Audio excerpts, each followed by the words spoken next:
Richard Anthony, mort à 77 ans, du célèbre chanteur et icône des yéyés.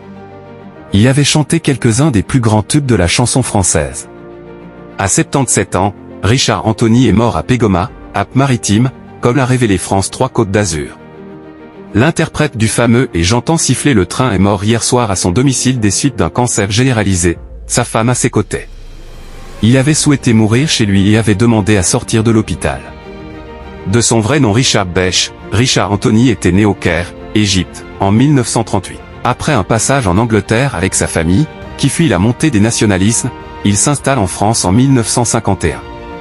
Refusant de repartir à Milan avec sa famille, pour rester avec Michel, sa future femme et mère de ses 3 enfants, Nathalie, Jérôme et Joanne, le jeune bachelier reste en France et devient représentant de commerce en réfrigérateur.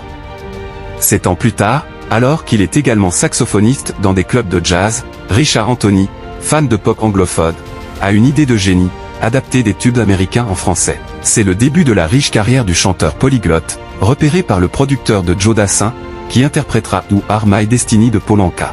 Devenu Tu m'étais destiné, Nouvelle Vague, son premier grand succès repris du Tri Cool Cat des Coasters. Star des yéyés, il enchaîne ensuite les tubes comme Et j'entends siffler le train en 1962, le premier tube de l'été, 21 semaines numéro 1 des ventes, puis Itsy Bitsy Petit Bikini ou À présent tu peux t'en aller ou Amoureux de ma femme. Père de 9 enfants, marié 2 fois, Richard Anthony, qui avait pourtant vendu près de 50 millions de disques durant sa carrière, a des problèmes avec le fisc dans les années 80 et passe 3 jours en prison, avant que le succès ne lui échappe. Récemment, celui qu'on avait vu sur scène avec la tournée Âge tendre et Tête de bois, entre 2006 et 2011, avait souffert d'un cancer du côlon.